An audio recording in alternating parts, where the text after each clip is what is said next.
Okay. Everybody, it's time for the show. 2 count, we about that go. Best in the Midwest, and we up next. Go and ring the bell, ref, cause here we go. Comedy meets wrestling. Yeah, we doing our own thing. Squared circle and a microphone. 2 count on everything. Can you smell what we're cooking now? Other shows, they ain't got that style profile. And while we strut on raised with 2 fingers up, JR, Big Ace, Tommy 2, they something else. This show be dynamite, next level, top shelf. I'm like, welcome to the show. 2 count. Welcome to the show.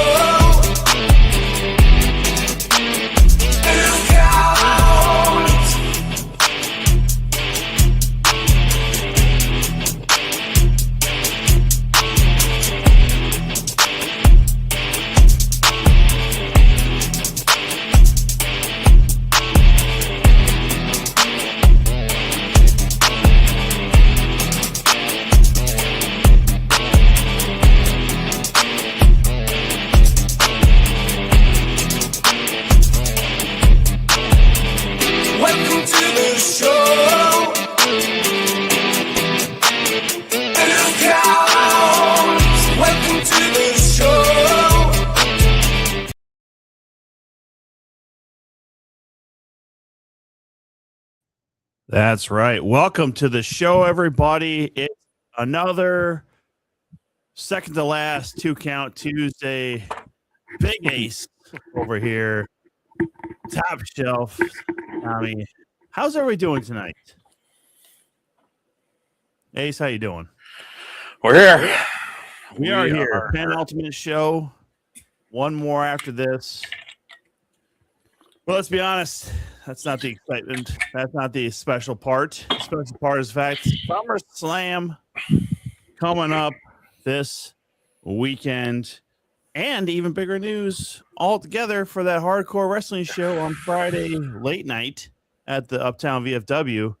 Man, how many of our friends are going to be on the show, right? Death Dealer, Clay Cooper, Alvin Falcone, Badger Briggs, all 4 former guests here at the 2 count, everybody. So got Jay Marsden on there, who's a good buddy.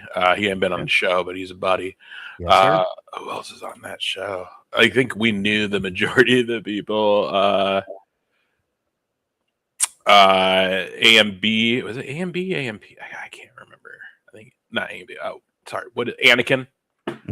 Next to Badger, right there. I've done some shows with Anakin. Really great talent. He's also doing the GCW stuff that weekend too. Yep. Also say that Brandon Gore is on that poster for late Friday night. Brandon Gore's, and that's just it's on the poster and been announced. Like half of the other people haven't been announced and won't no clue because they keep dropping them as we're building up to this weekend. And I tell you what, man, what was already a busy weekend has now gotten into a much busier weekend for myself. So I have a golf scramble on Thursday during the day. That should wrap around 5:30, 6 o'clock, hopefully. And then literally just running my ass home, taking a shower, and get into the Uptown VFW for the Thursday events. I'm playing some golf with some friends from the bar on Friday morning, man. I tell you, man, I should just stop every once in a while, right? I should just take a... I'm telling you right now, dude, you don't have to listen to me, but take a fucking note because I did it to myself doing what you're doing. And at a certain point, it's just like, yeah, man, it's not worth it because I'm going to feel like shit. I'm going to be pissed because now I'm tired. I'm exhausted. I don't feel good. I haven't had rest. I haven't had like real food because I've been running for fucking 5 days. Like sometimes you just like, yeah, man, I don't know. That show might not happen or that fucking golf round just might not happen this weekend. Like, got to give yourself some fucking bounce back time, brother. True, but I am off on Monday, so I got that going for me. We're not young. Don't forget that. What do you mean? Don't fucking forget that. You're over 40. Number one fan. Keep going, Tommy. You can do it for a while. For a while, I could maybe. Christian chime in. Good to see Christian back in the chat. But at the end of it all, it's all worth it. You know what? I totally agree, Christian. I totally agree. I got my men's club. I told people I wasn't available to go this weekend, but also like I'm sitting right at the edge of like I can play in one of these end of the year tournaments for a lot of money. I'm like, just got to keep my pace of play going as far as how many times I'm out there playing in the club. So it's a real Sophie's choice, if you will. By the way, your cat looks like they're dead, but I know Discount's not. Just right behind your left shoulder there. Discount always make an appearance when he can. It's good to see him still around. As you see, we're a little short on hosts this week. JR's up at the family's resort. His brother's last season of owning it. So they're up there celebrating that. And of course, you don't see Whitney here because, I don't know, she started to hate us. I don't know. Is that what I want to say? I think it's just pretty known that she was like, cool, I'll check back on the last show. Yeah, exactly. Tommy's number one fan says, no one has ever been on their deathbed and thought to themselves, did I turn off the coffee pot? You know, that's exactly it, right? No one's ever said that. It just gets to be the point where, especially if I'm looking at like Saturday, right?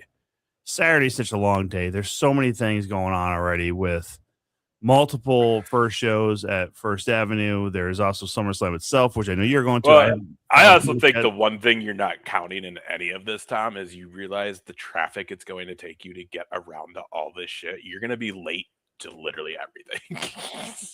First of all, sir, the Blue Line's not even running downtown this weekend because they're fucking idiots. Are you serious? Yeah, they're doing buses because the track's down. We still have the two MVPs. Yeah, exactly. The two MVPs. That's right, Christian. The ones who have carried this show week in and week out. The two gingers, Team Fancy catch up, pinkies up.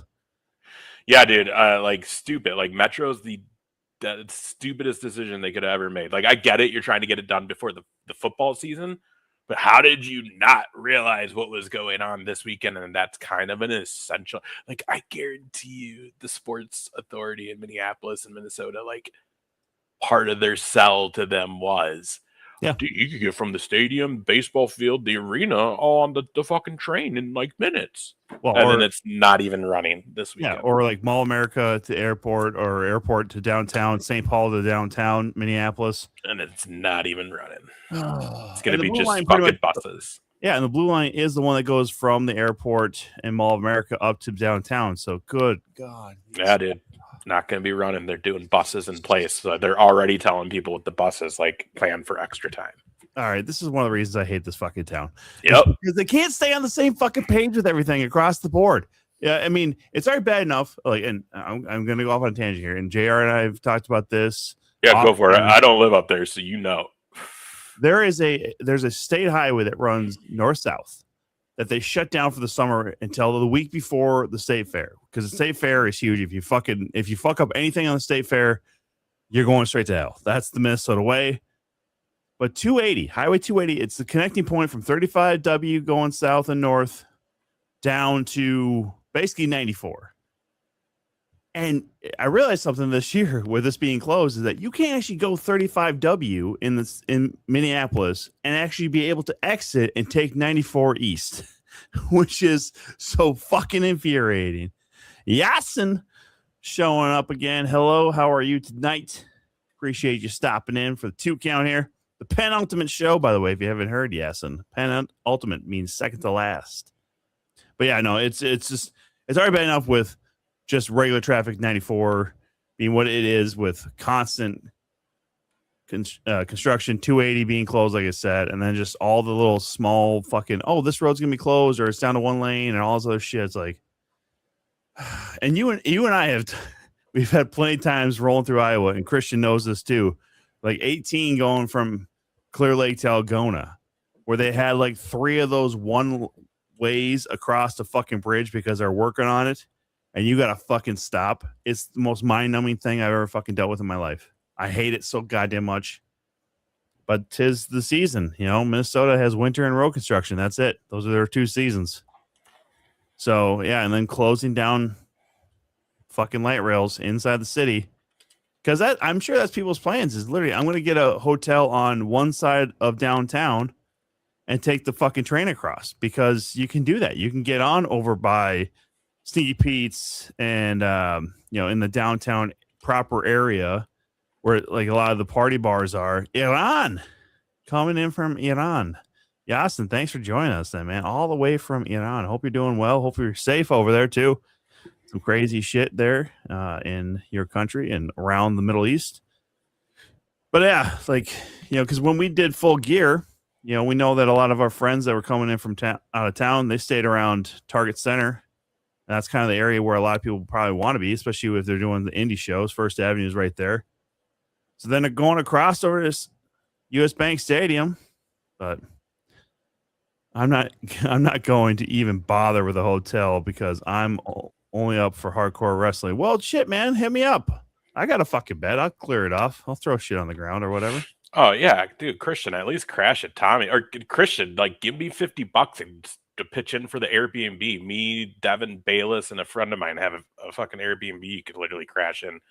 Just throw a little money in for your night spent there or something. Or yeah, hit Tommy up. Like, dude, don't drive all that back. You'd have your own bed. You'd have your like a shower for yourself, man. Come on, Tom, put your penis in his mouth. That's never been proven to be a fact here. Okay, how dare you, Ace? I was actually waiting for you to be like, that's not going to happen. So then I can go with part 2 and be like, oh, sorry, hand on your penis. Again? Whoa, Christian. Whoa, brother. You guys shared a room before, huh? Actually, I don't know if we have. I mean, we would have probably if Christian was able to go on the golf trip this year, but hopefully next year. Who knows?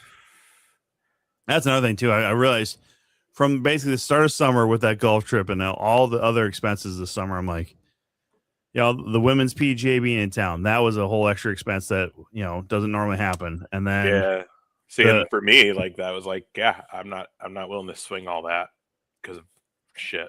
So I was like, yeah, PGA 3M's taking the hit this year.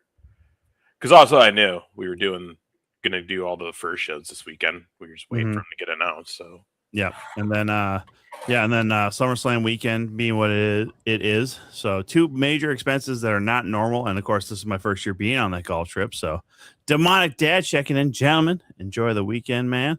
Wish we could go, but we're heading to Wisconsin. I'll be watching from home. You mean from home? If you're going to Wisconsin, you don't have to be like Dan. You can still type in the correct words here. Demonic Dad. I'll tell you what, I got a good night. I got a good night for SummerSlam. I picked a good one. We get the Brock Oba Hell in the Cell. We're getting Aldis and Gunther. We got Bloodline and Solo, Royce, and LA Knight. Like, I'm actually the only one that's happening Saturday, and I'm kind of like, oh, I want to be there for the Gable hometown pop. Everybody does. I mean, have they announced if Tiffany's going to be on Saturday, or is she on Sunday as well? I mean, they announced the cards for each night already. The Human Money is on a pole. That'll be anything else, which is just a briefcase on a pole match. Everybody like yes. Right? So is it Money in the Bank? Or is it? It's basically, but it's going to be like the actual money he stole from Danhausen. Oh shit! I forgot to send this over too. Did you see that they're going to have a Danhausen ice cream truck? Yeah. Yes. So if you're around, we can send it out on social media. I did take a screenshot of some. I do think I will eventually cross paths with it because we are going to be So Bayless actually got a couple of the WWE like meet and greets. So he's I think he's meeting HBK and Taker. Ooh, and that's Saturday, and that's like Saturday early, like before. I think his Taker one is like at noon and GCW's at 1, so we'll probably like head to GCW and just be like, either he'll meet us over there or he might not come. I don't know. He wasn't sure about that show. He has a ticket because he bought the 3-way. He wasn't sure, but so we're probably gonna head over there with him to check that out. And I'm not gonna lie, like some of the fucking Minneapolis SummerSlam specific T-shirts I seen on TV, I was like one of them has the logo for this and a couple other SummerSlam logos, but also on the top right, it has like the 99 logo from when they were here, and it was like, I was at that, like, The big swoosh, that big SS, yeah. Yeah. So I was like, well, fuck, might have to hit that store up and stuff. But moral of the story is, if you're going to any of the first shows, you're gonna see Tom and I there. So Yes. make sure you come say hello. Who knows? I'll still maybe be rocking some of these sweet embroidered 2 count shirts I got. Everybody's gonna be like, what is that? Oh, don't worry about it. Oh, just watch on Tuesday. If the views are high enough, maybe we'll do an extra week. Probably not. That's what the bitch of it's gonna be, is watch like everybody be like, oh, we're gonna miss you guys so much. It's like, we get like 50,000 fucking followers somehow after this weekend, and then it's like, all right, guys, thanks for coming for our last show.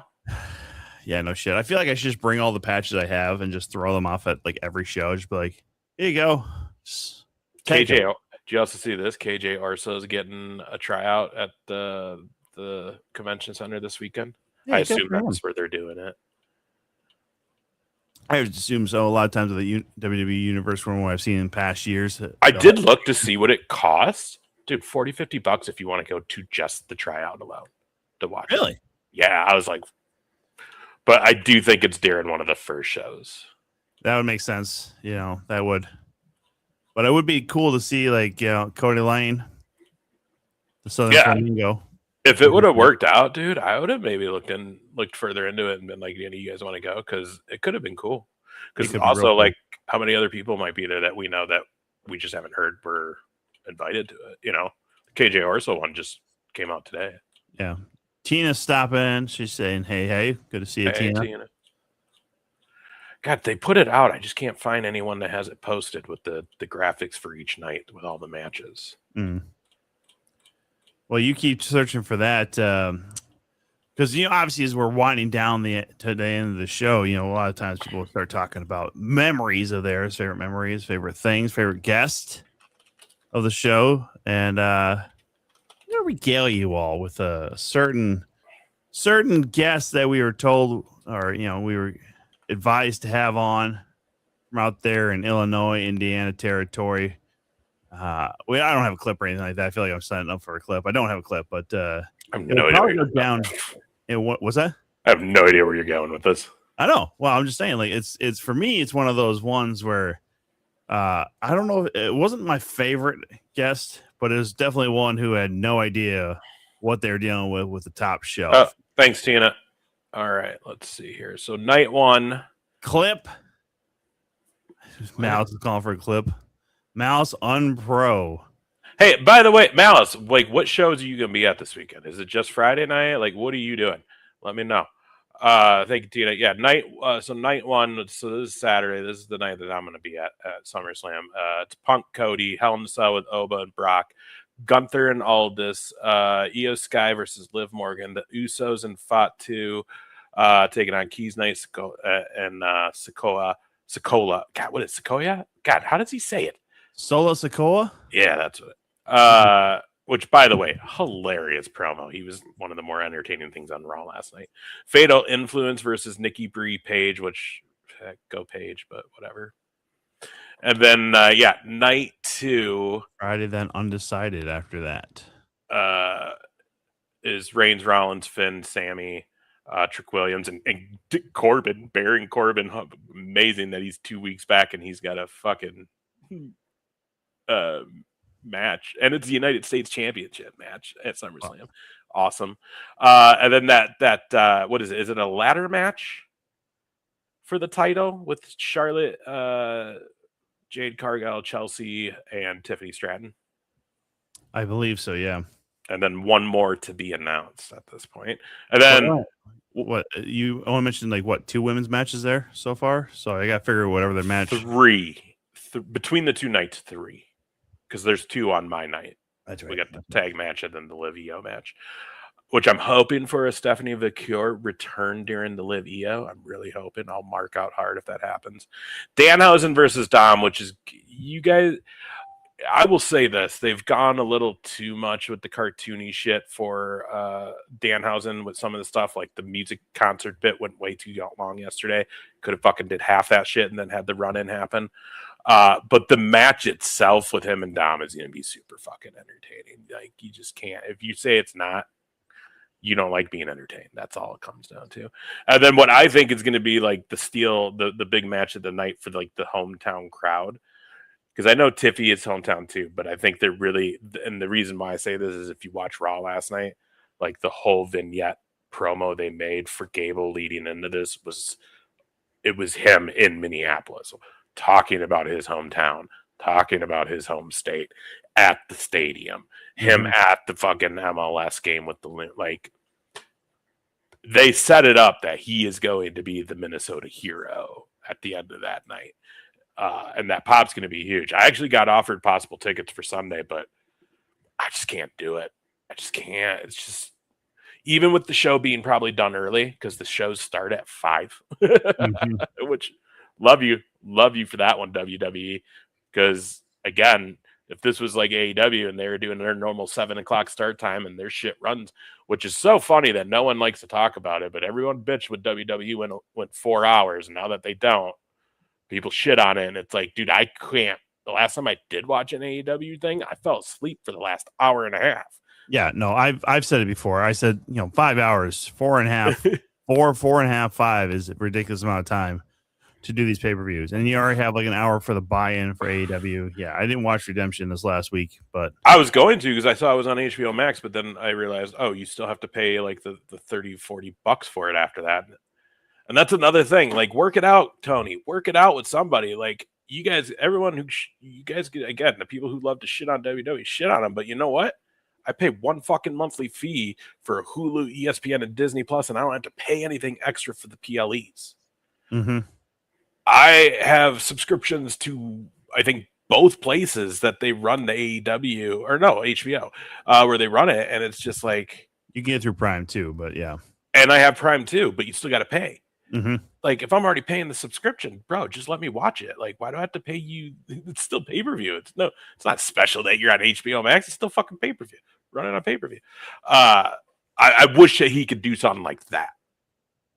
You know what I mean? Where, hey, I pay for Paramount, or I pay for wherever they're at, and my membership's going to include those PLEs. Like, add an extra $5 to the monthly membership and kick it to Tony. I like, make it worth that while. But like, fuck, I'm overpaying. Like, that's the one thing WWE did with the network that's carried to now, is we got to stop paying $75 fucking dollars for an HD pay-per-view from the cable company. Yeah. No, that's very true. And, that is part of the problem is, because I would have gotten it because I had nothing really to do on Sunday night other than possibly watch it. But once I saw if I pull up on Prime, it's $50, and I don't have control over the HBO Max subscription. I borrow my brother's for that because him and his family borrow plenty of mine. But, so I was like, I don't need to all of a sudden be like, hey, bro, here's $35. What is this for? You'll see it on the Max bill. Don't worry about it, Like, it's like that episode in Parks and Rec. Hey, Daddy, you're gonna see a lot of charges on the cable bill for pay-per-view porn. It wasn't me. Something's broken, and it just downloaded a whole bunch of them. Exactly. John Ralphio. John Ralphio. He's great. He's a great character. Most despised person, but I'm like, it's always funny. It's the best brother-sister duo ever. Him and Mona Lisa. Mona Lisa Saperstein. Money, please. Don't be suspicious. Don't be suspicious. John Ralphio? Rob! The ending of that series was so fucking perfect. I loved it. I love that. That's still that will always be my favorite show. Like, it's the one I can always go back to, and just the first season I still will sometimes skip most of that because it was just a little slow going. And the development of all the characters took a long time. And that was the thing, like, especially with Amy, with Leslie Knope, like, she really wasn't super like Leslie Knope till like the back end of that first season. Yeah, she wasn't very likable until, I mean, they had to obviously change something because it was like, yeah, we can't really give you a second season because this is very not Office-esque. If we're gonna shoot it like The Office, it needs to be somebody needs to be a factor. Or not even a factor, or like somebody needs to be the comic like feeder here, and they didn't really have that the first season. So Andy, I suppose, was maybe kind of in that first season, but Well, and he wasn't even supposed to be past like the first few episodes. He was supposed to be just guest star, but because of the reception, they ended up giving him a permanent part on it. now look at Chris Pratt. Now he's Star-Lord, and then you watch Community, which was running at the same time, and they would take fucking jokes out of like Joe McHale's character. I don't get it. Why Chris Pratt? I don't get it. No one gets it because back in the day when I was a stupid little fucking teenager / young adult, I used to watch the OC. Chris Pratt was in like the last season of the OC. Was he really? I watched the OC too back in the day. Oh yeah, I know. He was the one when Summer went to fucking Brown. He was the guy who got her into all the trouble as an environmentalist character out there. Death Dealer checking in, everybody. Make sure you come up to fucking Minneapolis for Friday Night Alone. As Mouse is saying, he's Friday for sure, then undecided. But Friday, Hardcore Wrestling, Death Dealer's going to be part of that show. Clay Cooper, Alvin Falcone. Well, I know Death Dealer has had plenty of run-ins with both of those characters. So that's going to be a huge show, man. They're over there at the Uptown VFW for a late night. My first time going to the VFW. I know it's like iconic for first, but this will be the first time it'll be the first time I've actually gone there for a show. I've never, because they always do Thursday there, and I just, I work, and it's an hour 20. There's the official poster. Look at that Death Dealer up there. He looks like he's about to just whoop out. Death Dealer, Falcone, Damon or it kind of looks like Anakin is daydreaming, and for some reason he's daydreaming about Death Dealer. Yeah, fair. Yeah, again, from Death Dealer going across, counterclockwise, if you will, Death Dealer Falcone, Damon Spriggles, Clay Cooper, Brandon Gore, Jordan. I don't remember who's in front there. Is that Blair Onyx or no? No, she's GCW. Viper, maybe. Either way, and then you got Badger Briggs, and then Anakin there at the end underneath Death Dealer. So quite the lineup there as well for Hardcore Wrestling. You see all the promotions. They're collaborating with this one first: GCW, Destination Pro, Higher Ground, Madhouse, Time Bomb Pro Wrestling. So yeah, and I think Alvin Falcone has wrestled for damn near every one of them, to be honest with you. So and honestly, like I was kind of like, man, I might skip out on Remix because it's going to be late. It's right after the pay-per-view. But man, that lineup's not that lineup's looking pretty good right now too. I don't know if you've seen it. I have not seen a lineup card for Remix yet. Well, just some names. Cheap Bouquet is the band. I don't know who they are. They've already announced Sweet Pea and I think one other performer. I don't see it right for now. The burlesque. So if anybody doesn't know, First Wrestling Remix is what they are now calling what you. Oh, La is it Layla or Lala Lushes? Drag performer. You got Eddie Kingston, Alley Catch, Gringo Loco. Those are kind of the big names right now. Ryan Cruz, Rudy Hell. But I mean, Gringo Loco, Alley Catch, and Eddie Kingston. That's those some big names. Oh, absolutely. If you guys haven't seen Alley Catch or Gringo Loco, I mean, honestly, those two right there.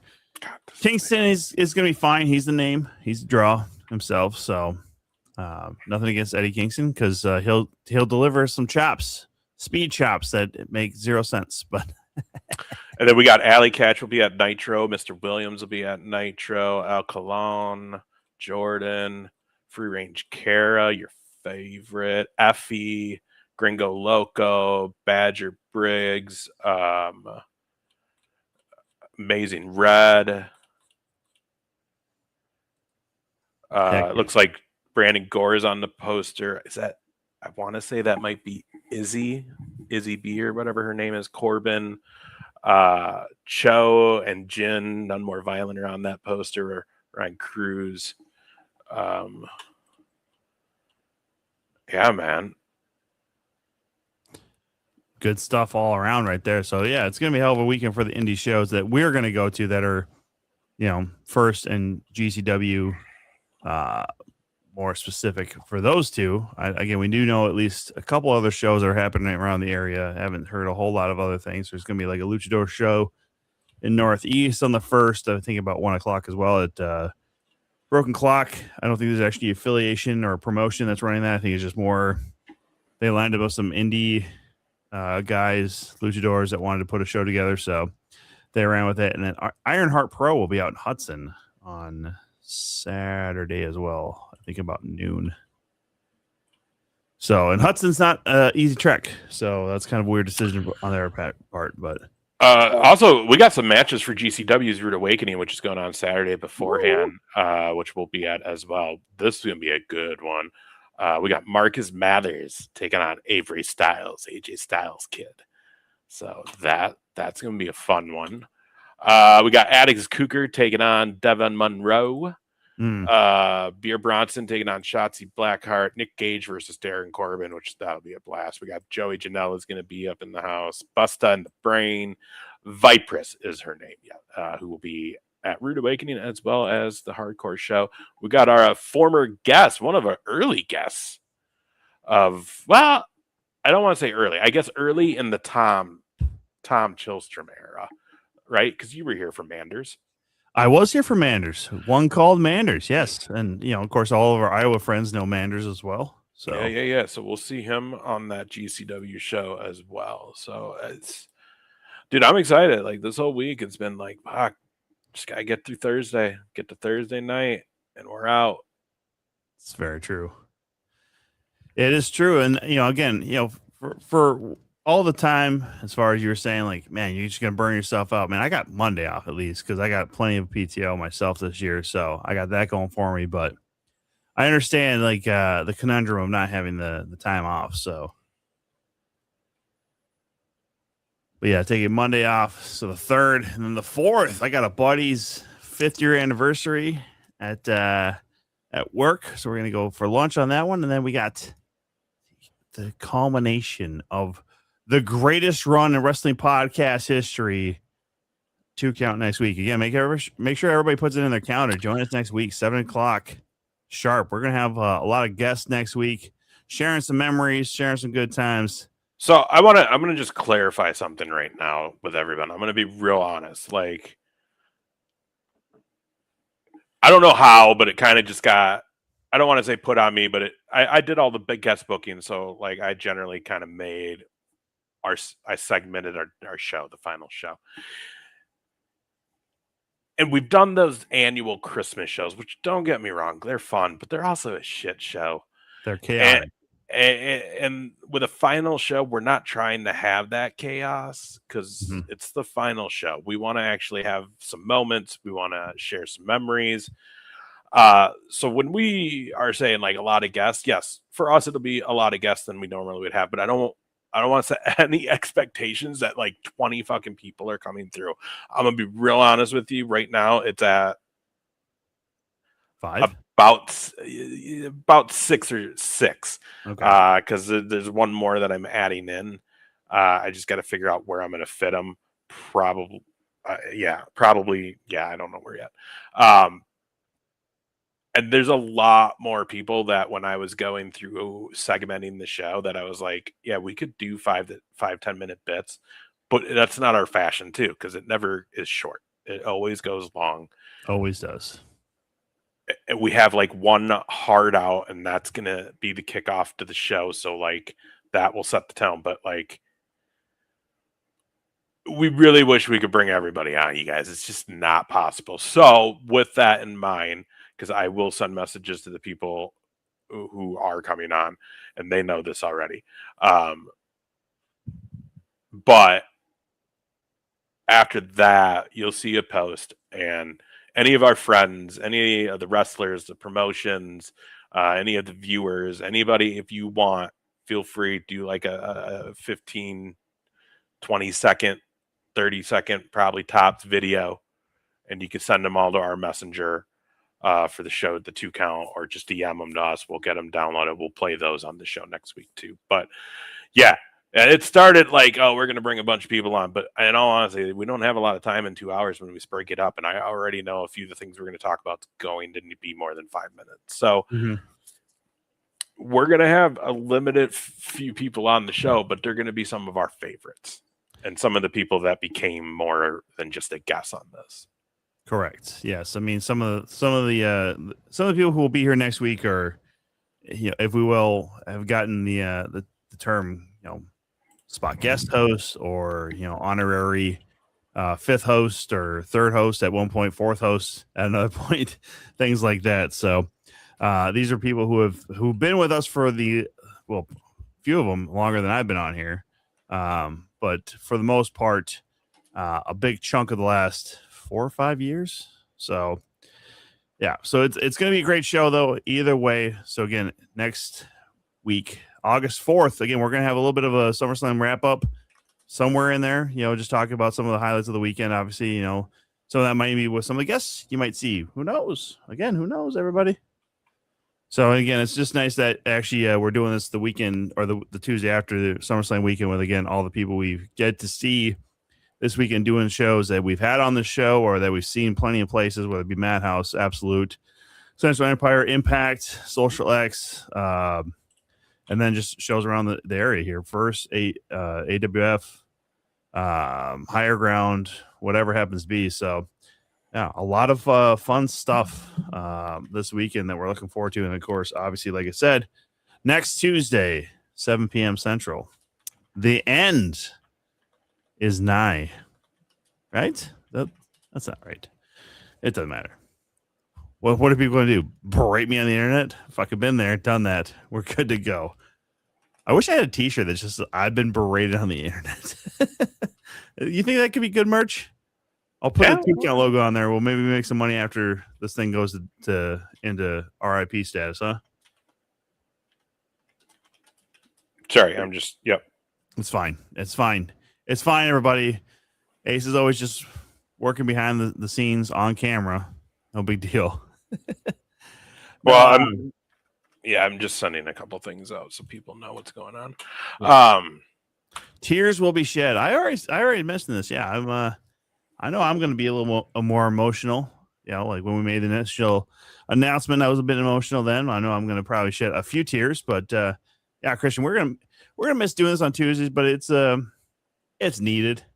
Again, you've heard us all speak in the last few weeks prior to this about just needing the time. Open up another night on the calendar just to be able to actually take some time for ourselves. We all have some struggles mentally and probably even financially, to be honest with you. Everybody has burdens and stuff like that right now. So, well, a big thing, guys, is we're spending money, which we're not complaining about, but we're spending money on something that we don't have the time to give it its fair attention. Mm-hmm. To grow a show, to build an audience, to have this thing go bigger, better. And again, at the end of the day, any show, any content you're seeing, if they're like, we're not doing, we don't want to get any money for this, it's a lie. The hope is that we would get at least some sponsors so we can do the show and they would cover the cost it takes to do the broadcasting and stuff, because we have to pay for subscriptions and equipment. But the other big thing is we're not, honestly, I don't think any of us are as social savvy as the new age is to work the social medias like you need to nowadays to grow. We don't put the content out. We don't have time to put the content out. You can't do just a once a week show now and become something. You just can't. You gotta have some clips here and there to get people interested. Additional stuff. We have all the ideas. We just never were able to put it into motion. Yeah, Ace and I have talked about plenty of times on our way to and from Iowa where it'd be great to do more behind the scenes stuff. But once we get to a lot of these shows, with all the things that we do with these shows too, Ace just not just being a ring announcer, but with Ace with ring announcing, also a lot of times with these shows, bringing the audio equipment, and just the general setup of these shows and how little time we have before shows, and then trying to get guys after the show. We're trying to tear down and get the hell out of town ourselves. It has gotten to be the point where, Ace said that we're not young anymore. That's true. We're just not. We're not of the age where we can be like, yeah, I'm not going to leave this town until 1 o'clock in the morning, and it's 4 hours away from where I live. Like, son of a bitch, So a lot of that stuff too. And again, we've had big ideas in the past. We've had a lot of ideas that honestly, we could run with them. We would have maybe made a hell of a lot more headway in this business, but I think people have watched us for long enough. Christian will attest. I'm sure Death Dealer, Malice, and Tina can probably all speak to this. I think we've honestly put out a pretty good product week in and week out, even with how little sometimes we seem to be paying attention. But, all in all, with the run we've had as far as the show goes, the quality is actually there. It just happens to be, the notoriety did not come with it. When it's 2 count, comedy meets wrestling, I mean, we've had plenty of laughs on this show, and I don't think you can say that a lot about a lot of these wrestling podcasts. They just don't have what we have, and unfortunately, Ace mentioned it perfectly, hit the nail on the head. Well, and I think another a lot of social. So yeah, and I think another big issue for us is it's harder to go bigger and go more mainstream with this when we're really just kind of exclusive to this Midwest area and really, the Minnesota, Iowa, and a couple surrounding states indie scene. Because again, that's what we're busy doing. Yeah. To the point that, like, I mean, in my heyday of doing wrestling podcasts, we did not go a full show. We do a full show with maybe a little bit of outside wrestling stuff. But I mean, our show was wrestling talk, and we were talking about what was breaking on the news. We were talking our reactions to what we just saw on Raw. We were doing like all these things. And I think it's just gotten to a point. And honestly, I think a lot of this changed once there was another option with AEW, but it just got to a point that it was still fun back then. It's become not fun. Like, at least for me, it's become not fun. I want to have fun and enjoy wrestling. And again, I will be the first to tell you, every company promotion out there has their faults and has their fucking strengths. Every single one of them. Mm-hmm. But seeing how some of the fans are nowadays, it's just so upsetting that I don't want to be involved anymore. Not on doing what I'm doing, but I mean on this side of things.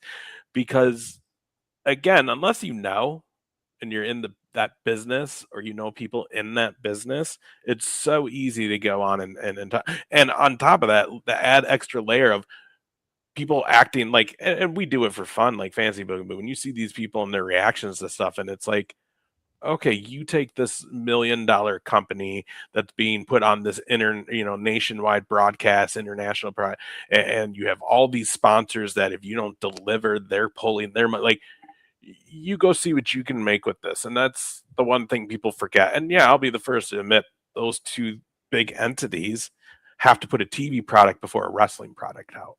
So there's also that. You know what I mean? But, like, man, the worst fans wrestling is at the top of that list. No kidding. I mean, it really is, Christian, and I hate it because we've met so many great people because of this business that are fans. Mm-hmm. But it's so easy for these people to go online and just type shit, and it's just like, well, we've also been on the other side of that too. We have met great fans and friends that we've made along the way from doing these events and these shows. But we've also seen it the other way too, where some of these wrestling fans, some of the shows we've been at and done, it's real hard. And, I'll be the first to admit, it's real hard for me not to want to throw hands at some of these fucking people in arenas or in stadiums or events or venues that we're at. It's just so fucking hard nowadays. And there is a lot of negativity around this business. And I'm guilty of a lot of it too, but man, some of these people, at least my name is out there. Y'all can fucking bag me if you want. Like, see, and that's the sad part for me is, like, what I remember from wrestling, and this even goes back to the Monday Night Wars. What I remember was maybe there were disagreements and there was debates, but it was like still cool because we're wrestling fans and we're still homies and we still watched or paid attention to all the products. Mm-hmm. But now, like, the majority of what you see and hear, unfortunately, because they're the loudest, right?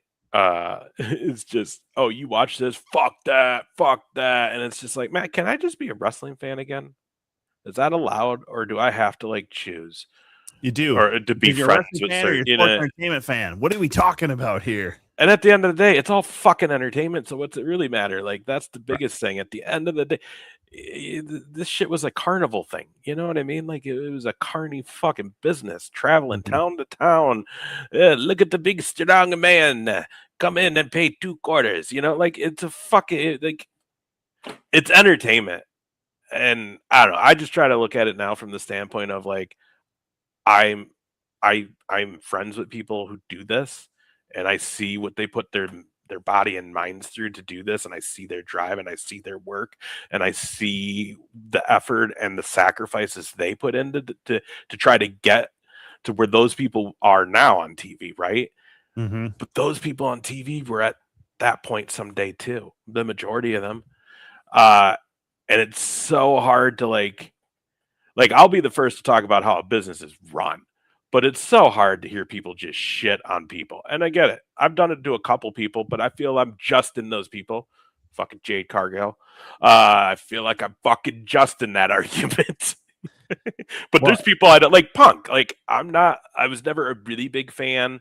I never really was on that train. I enjoyed the moments, especially with the whole like leaving that Money in the Bank. And the pipe bomb. But I was never fully on the Punk team because I never was when he was like coming up, and he was good on the indies. But does that mean? And yeah, we all hear all the talk of how he might be an asshole or whatever. But like at the end of the day, he's a good wrestler, but he's not someone that I have to be a fan of. So I'm not gonna like shit on him for that because he's a good talent. You know what I mean? Where someone like Jade who just doesn't know how to wrestle. Well, Christian hits it on the head here, right? I think the pulling back of the curtain that has happened nowadays has increased the toxicity tenfold because everyone thinks that they're better. And that's the thing. And the thing that's so dumb is you all are being worked. That's the fucking kicker. All these people, yes, they're open about how they've told you this is all predetermined. They're not going out there really trying to hurt each other, that kind of bullshit. The shit that we've always known, really, since at least, late 80s, early 90s, it was pretty well known. It just, was still kind of being kayfabe at the time. But it was definitely the 90s, I would say.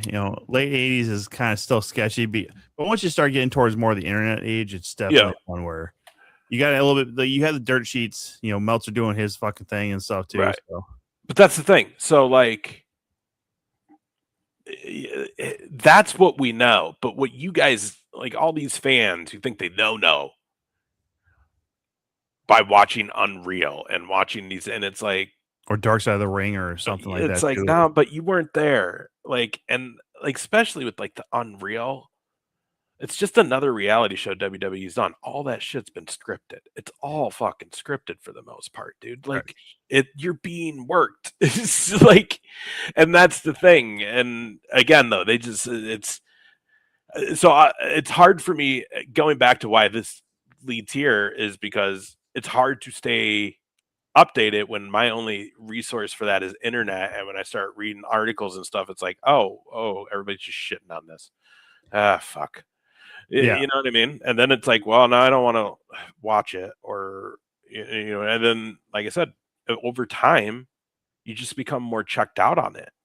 And that's where I say, like, those big companies that we should probably be talking a lot more about as a wrestling podcast. We don't know enough of the current, we don't keep up with it to do it for the most part, except like the really big headlines. Right. I think we're getting better now at the end, honestly, at least with WWE for some reason. Well, and I'll say this too, like, Raw going over to Netflix. I don't have my own Netflix account. And of course, they've made it almost impossible to, not have one specifically for everybody in the world, so it's, making it real hard if you don't have the same IP address or some shit like that. Like, so, like Raw kind of lost me. Like when we did that sweet thing actually at Target Center when they came through town, that was actually a lot of fun, but I hadn't really watched a lot of Raw even into that one. Fridays, I don't really have time to watch SmackDown because I'm working at the bar that night. And then, I've been so busy on Wednesdays lately, I haven't been able to catch Dynamite either. So, and then you throw in like NXT where we've been doing the show lately. I did see obviously Mike Santana, by the way, is now Cruz Montana, which is stupid on a different level. That's not quite Walter de Gunter level stupid in my opinion, but it's still a level stupid in my book. But yeah, and then TNA, if you don't have AMC, or if you don't really have cable, because I have Hulu Live, but I don't have AMC available to me. I don't have a few of those channels, so it's again like, I thought I just saw though that they're going to be on something that like AMC is getting absorbed into something. It was something that I had. I mean, everything or is. maybe Tubi or something. Yeah. But again, you got to search for a lot of these things. I mean, you could technically watch wrestling. I mean, and then there's Collision on Saturdays, which again, I'm always busy on Saturdays doing whatever, whether it be the bar or shows, or, again, the 3M opened this last Saturday. Just, by the time I got back from that and fucking power being out of my place, I'm like, I'm just going to go to bed. like I could watch it. It's not a problem on some of these, but, Tovar, what's up, Chancey says. Good to see you, buddy. Hello. I went over to his place on Sunday, was hanging out with him and Audrey. Lots of fun up there. We had a good time. Decided not to work on the car because it's too fucking hot out. So we're also dealing with that part up here where it gets real hard to do anything outside right now because God, it's fucking hot. What happened to John? You didn't hear? He finally kicked the bucket. We were only a week away, and he actually finally kicked the bucket. No. Was he finally done in by a sandwich? Possibly. I mean, he's up at his brother's resort this weekend. It's his brother's getting rid of the resort at the end of the season, so they're having a family week up there. So, but who knows? I still diagnosed it. Yeah, there you go. Exactly right, Tovar. But yeah, no, it's just honestly with the level of cynicism and criticism of the products that are out there, and again, the back and forth between I'm a WWE guy, fuck AEW, I'm a AEW guy, fuck WWE. It's like there's just too much fucking, I don't know, volatility in the wrestling scene for a lot of this. It is. It's very weird how like crazy, like Christian said, like some wrestling fans, like the worst wrestling fans are some of the worst of the worst. Like it is. It's just yeah, I don't know. But it comes with the territory, I guess. Like tribalism, yeah. It's always going to be horrible. You're right. I mean, again, talking about it before, like WWE and WCW, there was fandom there, but I would still, if I had access to Raw at the time, I would have probably watched Raw right after or right at the tail end. I would have probably been switching back and forth those last 2 hours of Nitro.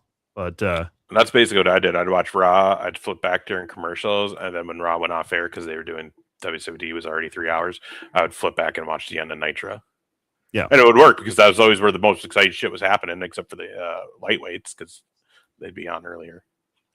Yeah, I mean, but that was, again, that was the thing, is just you still had some friends, and back when we were in high school, you couldn't really talk about being a wrestling fan because it was popular, but also you were still kind of like a nerd if you were a wrestling fan in the 90s. So in the early 2000s wasn't the coolest thing in the world. Like the NWO was kind of cool and some of the DX stuff, but you couldn't wear a DX shirt to school, could you? Had to turn that shit inside out because it said "suck it" on it. Memories. Right. But I don't know. It is a different mindset now. And again, with how extensive even like the indie scene has become now, and there's people who are just loyal to going to indie shows and getting like IWTV or what Triller is the other one. You can see some of these bigger indie events on. So or just spread across the internet, YouTube, wherever. So I don't know. It's just there's so much access to seeing things, and hell, half of the people who watch wrestling are literally just watching it, whatever they can watch, and then Botchamania here and there. So, shout out Matthew. Who knows? Who knows, man? Does 2 Count finally make an appearance on Botchamania? Probably not. Hoping, praying. One last show. Come on. Let's fuck up something terrible, huh? I'll start calling you base, even though it says Ace right there on the... Yeah. Botchamania. Keep our show alive, everybody. Keep us in your hearts, everybody. That's what I'm all asking. No, it's going to be interesting too, because after we do our last show, I don't have anything on the calendar until August 29th. I don't know about you with all your obligations, but like wrestling show wise, yeah, nothing until the 29th. But then it gets kind of busy because it's like the 29th. And then I think the next weekend it's not wrestling, but I have my draft, which that takes a day. And then like I think the weekend after that is Adventureland for Madhouse. right. Oktoberfest. Can't wait. Hopefully it won't be 98 degrees for the October second what? year. It's second week of September. That's right. Okay. Oktoberfest, second week in September. Okay. Yeah, if first of all, if you're in the Iowa area, you should be there. It's a great time. Oktoberfest at Adventureland, 21 and up, all day at the theme park, plus 2 Madhouse shows happen during that day. And if you're not from, but it's within a few hours, it's a great event to make a night out of. There's like fucking 6 hotels, one's a casino, and a horse track right next to the theme park there. You're 15 minutes from downtown Des Moines. Nice little fucking make a day out of it, ride some roller coasters, watch some bands, have some beers, watch some wrestling. It's a damn good time. And they usually, like, I want to say it's like $30 if you buy the early bird ticket once they start selling them. So like, well worth your money. It certainly is, of course. And you mentioned too, the prime thing for me is 21 plus at an amusement park. You don't have to worry about fucking kids at all. Fucking jump on it, man. I mean, if you love just going to any adventure or amusement park, this is one. And Adventureland is not that bad. It's a lot of fun there, Mad Adventureland is always a great time. Christian knows. Hopefully there's no black mat or black canvas on the. No, we fixed that after that first year. Bayless brings the blue one now for that one. Bless his heart. He knows. He gets it. Yeah, that one was it was hot to fucking stand around. I couldn't imagine you jumping in there and fucking ring announcing any of the talent, referees having to get on that mat. Good God. Especially that opening match, because they're the ones that had to like get there when it was real roasted. Like I've been just sitting there untouched. Yeah. But again, that's part of the living and learning right there. This is the 3rd year there at Adventureland, right? October. Yeah. I think it'll be the 3rd year. Oh yeah, that's another exciting thing right there in September. And then honestly, once we're done with that one, we roll right into Bridge City Slam, October 3rd. Yeah, dude, can't wait. That's another one. And I mean, dude, I'm gonna pull that up real quick because Christian, yeah, no kidding, man. Like again, I cannot imagine how fucking hot that is. Some of these guys who were able to just do that. I know there was a show here at Head Flyer Brewing with Ironheart and MAW that ZK47 was on, along with like Maggie Lee and Amina Belmont, and that was a black mat, and they had a tarp over the top of it. I go, that tarp ain't doing shit. It's just taking all the heat. It wasn't in the area of the parking lot that they could cover it all. And I'm like, good God, like just the fucking burns you got to have. Right. I mean, geez. Yeah, Bridge City Slam, by the way, everybody, man, they've just been making announcement after announcement. It's crazy. We got Candyman's been announced, Midwest guy. One of our favorites, Gable Galileo, just been announced for Bridge City. Tony Atlas gonna be at Bridge City. Marty Jannetty gonna be at Bridge City. Maggie Lee, TNA Knockout World Tag Team Champion, gonna be at Bridge City. Madman Max Sterling, Iowa wrestling legend, gonna be at Bridge City. Sage Hale just announced for Bridge City Slam. CW legend Gage Octane gonna be back in the Legends match. You may know him, Tom, as Crotch from the Hall of Fame weekend. Matt Mayday, another Iowa local wrestling legend, going to be there. Brian Ash, another CW legend. Hacksaw Jim Duggan going to be there, brought to you by Home Plate Sports Cards. Jared Thumb, a decorated CW champion, is going to be there. Sierra just announced this week as well. Big Midwest talent right there. Going to be done. VIP ringside guest, New Age Outlaws. What that means is if you have the VIP ringside tickets, you get a special meet and greet with Road Dogg and Billy Gunn. Otherwise, you just pay to meet him too. But New Age Outlaw is going to be there. Blair Onyx announced. Big fans of Blair Onyx over here. Heath Slater going to be there as well. Like, dude, he's got kids, y'all. He's got Bridge kids. City is going to be a great time. Ace, by the way, look, Tovar's saying here, holy shit, Ace, I just realized I've been listening to you over half my life. Started back in my early 20s. We would keep you on late into the night. Crazy. Shit. Yeah, God, Tovar was around here when I was still doing the radio at night after bar gigs, man. That's shit. It's crazy, bro. Tovar and I were talking a lot about this Sunday hanging out as far as his time down in Rochester and everything like that too, like where he'd be at if he stayed down there and all that. Like if he didn't pursue the dream of stand-up comedy, we kind of had that little back and forth, like where the fuck we'd be if we didn't fucking do that shit. I know I wouldn't be anywhere close to this side of things. I would never have done any kind of wrestling thing.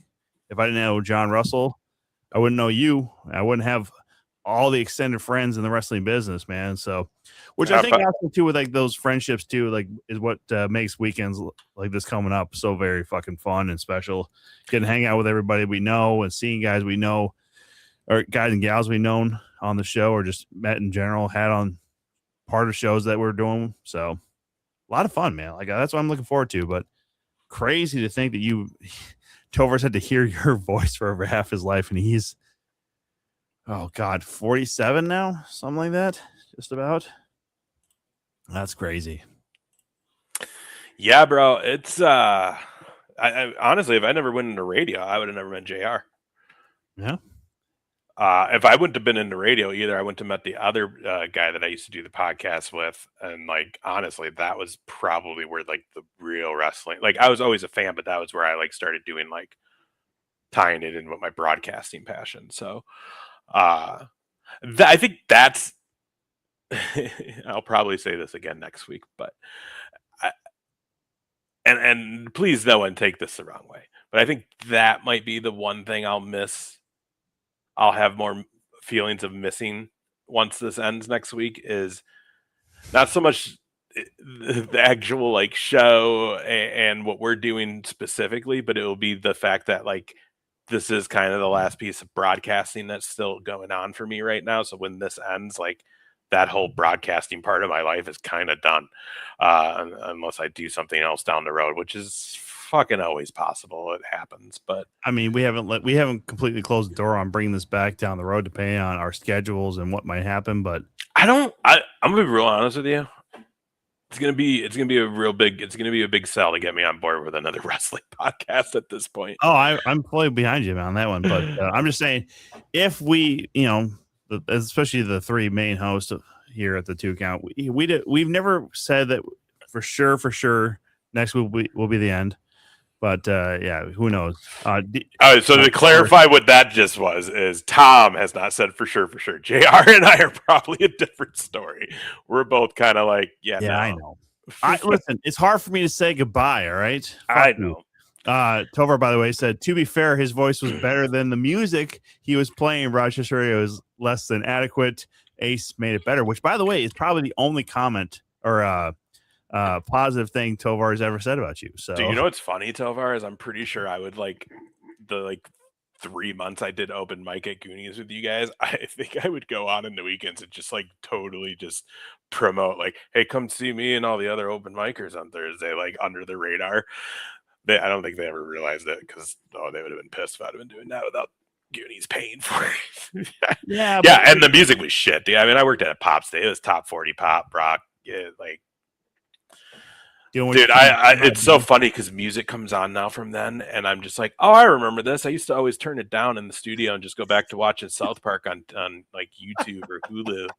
Like, dude, especially the last 2 years I was in radio, when I would do my live shifts, I was so over the music, because it just wasn't like, it was bad at that time. Except for like the few hip hops we played, but they would always play like if a song came out that had like a hip hop like collab on it, we were the station that always took the rap part out. Jesus. And it's like, well, why? It makes it, it's a number one hit on Billboard with that part in it. Why are we playing the one without it? It's because the Mayo Clinic said so. You're not 100% wrong. The Mayo Clinic is a stone cold of Rochester because the Mayo Clinic said so. Everybody minds their P's and Q's around here because of that place. Like, that is a definite thing. But like, because I got into that cluster of stations when it became corporate. It was Cumulus when I got hired, and that was like a couple years after it got sold to them. When it was locally owned, it was like way better. Like, the local owners were like, yeah, coming from California, moving oh to yeah, Rochester, 100%, 100%. Oh, I can imagine too, especially, you know, like, and that's the thing too. You got to figure the surrounding areas of Rochester are mostly farmland.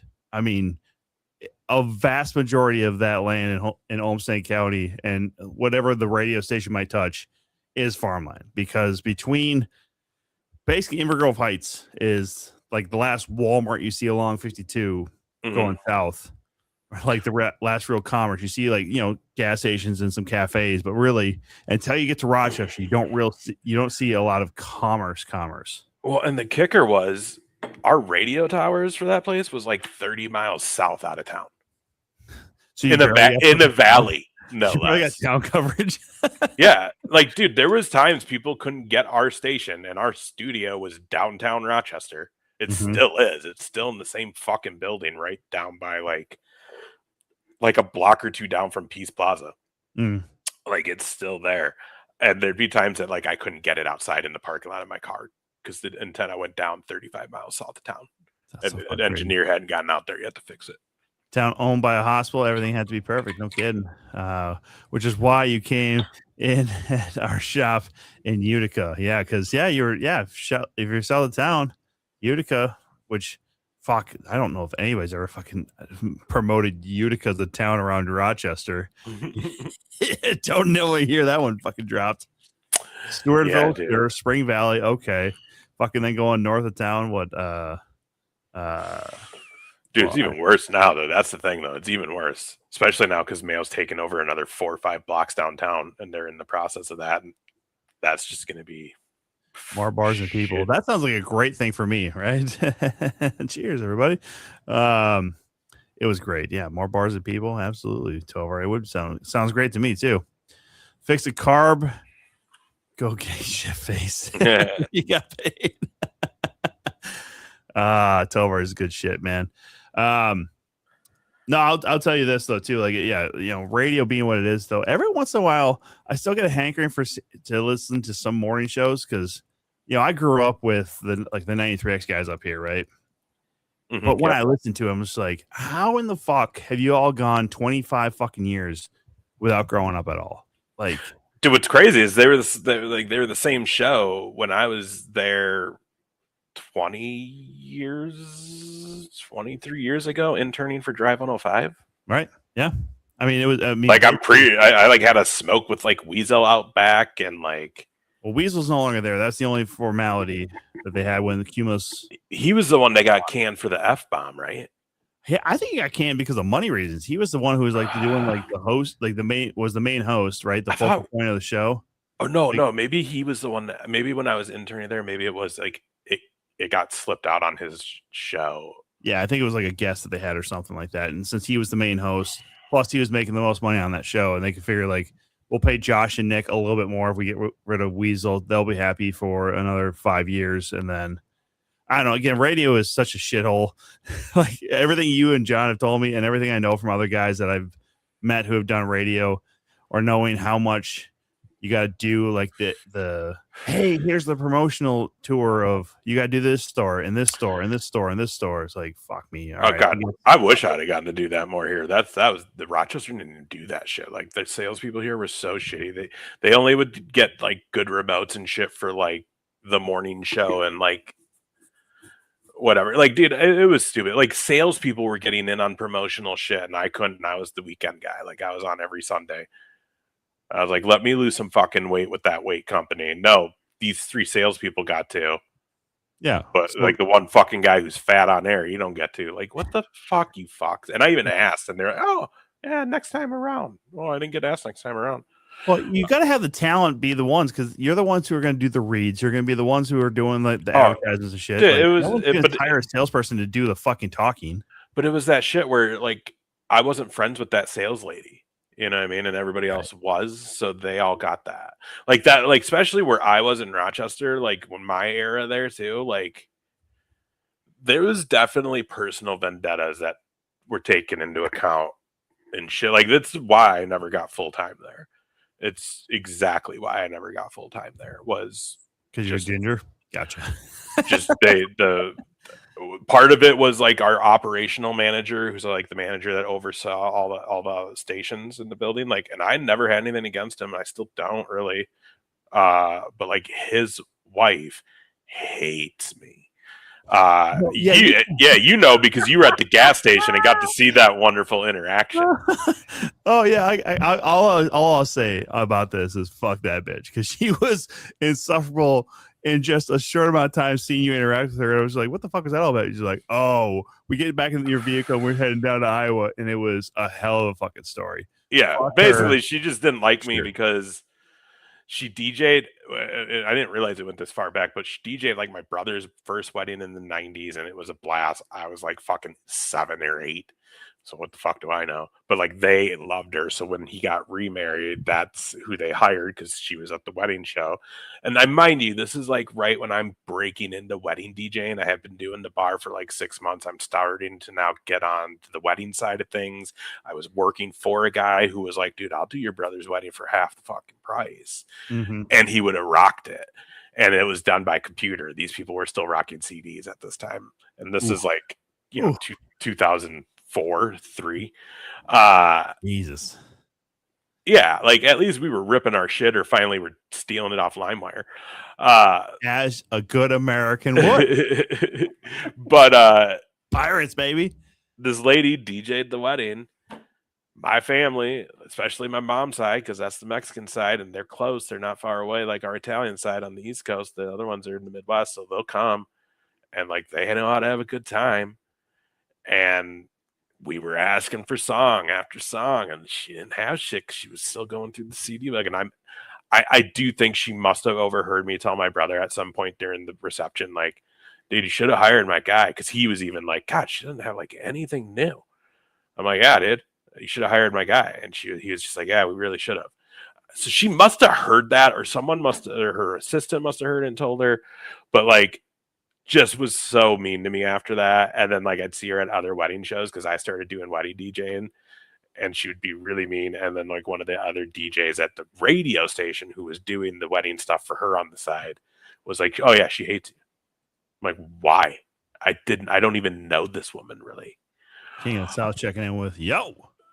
There he is. And it was, oh, you're an asshole. You were like really drunk and obnoxious at your brother's wedding or something. And I was like, big fucking whoop. She was paid there to provide a service. Yeah.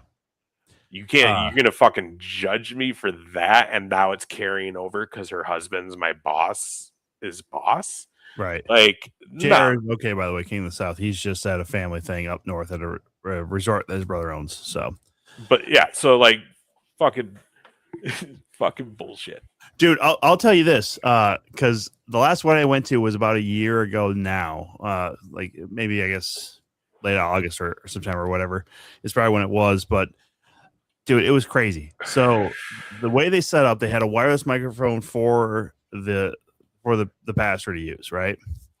And you and I have had plenty of experiences about how bad or how good sometimes those things go. Right. But they decided, okay, the wedding is going to be out on the balcony of this golf course. It's Brookview over in Golden Valley. And you can't hear the fucking pastor because they decided to only bring out one speaker to the fucking patio. We're outside. Like there's wind kind of like blowing around a little bit. Like you just can't hear. And the mic fucking drops several times because they have the receiver inside. And there's one thing they don't tell you about some of these wireless microphones is that they'll drop if you have a glare off of a window. Like sometimes it can drop because the signal can't, for whatever reason, glare will fuck with it. I read it like somewhere and I was like, cause I was just dumbfounded. I go, there's no way. It's just right inside the fucking door. It shouldn't be that bad. It was that bad. And the dude heard me say it because here's what he does during the reception. He's wearing all black, black button up, black tie, black slacks, and he has an assistant with him. And the mic is still fucking fading here and there, with toast and everything like that. Once the music starts, he goes changes shirts into his fucking party attire. What a fucking joke.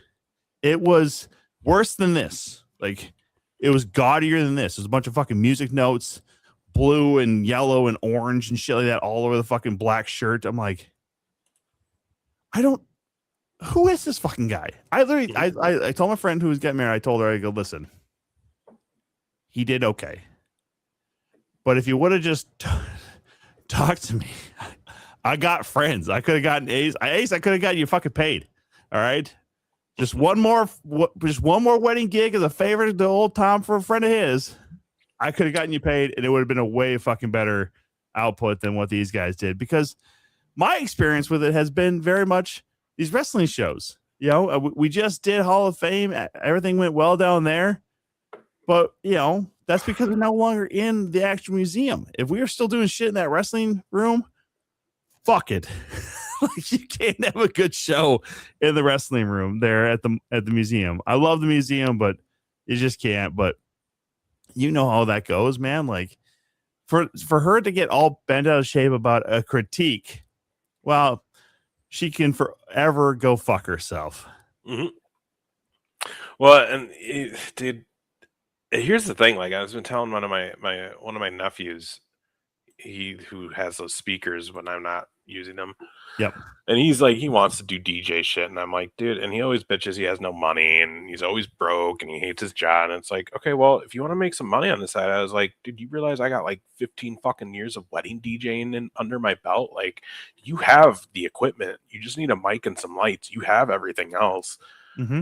Like, the shittiest DJs right now, wedding wise, in this area, you can get $1,000 still for a fucking gig. Like, why are you not like, dude, I can show you how to do this. I can train you how to do this. I still have friends who do it that we could probably get you tagged along on one of their nights just to see it in action.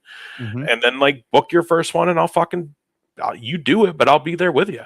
Yeah. Or whatever, and I'm waiting for that initiative to come. But like, dude, I went to one.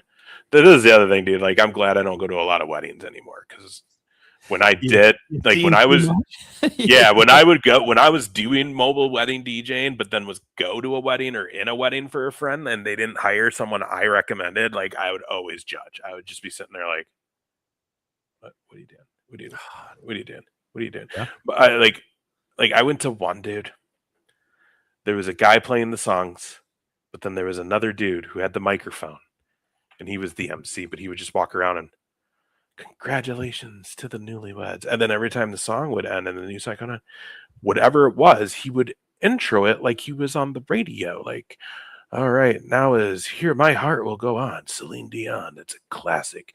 Come and slow dance. Like, shut the fuck up, man. Just play some shit. Like, know when to talk, dude. Like, what are you doing? Like, or I went to one where, but then you get the other side of that where like people love the guys who mix in the turntables, and like a guy that worked for me in the wedding DJing business and DJ'd weddings, his own fucking wedding. They hired a dude out of Arizona and flew him up here to DJ their wedding because they went to a wedding down there, and he was so good. And he was a nice guy and all this. But like 10, it was like 9:45, and I went up to my buddy who got the groom, and I was like, he hasn't done your dollar dance. He hasn't done your garter and bouquet toss. He hasn't done like this. I go, it's almost 10. You've been almost 2 hours of the fucking, dude, people are starting to leave. They've been waiting to do the dollar dance. They want to give you money. Yeah. Like, you do this. Fucking go. Oh, man. Yeah. I didn't realize it was that time. So like, I had to go over and be like, hey, man, you think you get the dollar dance going? Like, people are wanting to leave, like the families, like grandparents, kids, they all want to leave, but they've been waiting for the dollar dance. Yeah. Oh yeah. Like, it's it's just a perfect medium. You don't have to be on the mic all the time. a wedding isn't, unless they specifically tell you this, isn't the perfect place to showcase your mixings. And if it is a place you're going to showcase your remixing and mixes off, cool, but still know your timeline for the things they asked you to do. Yes. And know when you need to do, like, every wedding gig I ever had, I knew, okay, this is happening at this time. And I would always get with the wedding coordinator or whoever was like kind of in charge and be like, okay, so you guys are gonna be here at this time. Like, I had it down. And then, like, I'd be out there, like, if something, and like, if we were waiting on Dollar Dance and we're like 20 minutes late on it, and it's because they get, like, it's happened before where they can't find the fucking groom, I'm out there like, what the fuck? I'm putting like 2 songs on auto, and I'm walking the place trying to find the fucker to be like, what, dude? Yeah. We got to schedule. We got to go. Otherwise, everything you asked me to do isn't getting done, you know? And then also just reading the room, knowing the music. You don't know better than the crowd. And that's another thing that I fucking drives me nuts when you go to a wedding is it's like, just because you're the guy getting the money to be here and control the shit, and you maybe had a good night here and there, like, that doesn't mean you know better than your crowd. If something's not working, you have to pivot. If they're asking for stuff and it's not what you're playing, they keep asking, then you need to take the hint. Yes. Like, so many of these wedding DJs are just, I fucking been doing this for 20 years. I know what I'm talking. Like, I had a dude, he was a radio guy here on the country station. Me and JR have kind of made fun of him before. You probably heard it. He's the guy that, like, got drunk one night and wrote his name on Travis Tritt's tour bus. Fun idea. Mm-hmm. Fun fucking idea. Yep. Took a Sharpie to it because he got denied entry or some shit. The same shit happens to wrestling. Yeah, what a shock. Yeah. This dude comes. It worked, right? Like, you know, your experience with the radio and then the wedding DJ and JR with comedy. Oh, yeah. It is. It's entertainment. You know what I mean? It's entertainment. It all is under that entertainment umbrella, and we all deal with this. God.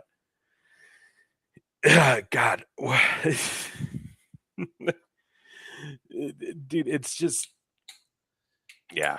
Well, let me tell you this, like, not to, you know, blow more smoke up your ass or whatever, but when you even saying that, as far as like, hey, there's a schedule, there's a breakdown, right? Like, I know what time, like, all this sort of stuff is, and now I'm gonna put 2 songs on play, and I'm gonna go fucking find this goddamn groom. Like, man, you've always been that way with all these shows we've done too. Like, been like right on top of the game. Like, hey, I need to have these notes. Where the fuck is this person? Where the fuck is this person? I need to know your fucking music. I need to know, what are your stat lines? What, like, how's the introductions going to go? Like, what's doing this? Who's doing this? Like, yeah, like, you have been a pro's pro as long as I've known you. So, the like, deal is, you can't prepare for live events. I mean, you can, but that's it. But so that's what I'm saying. But like, anything can happen.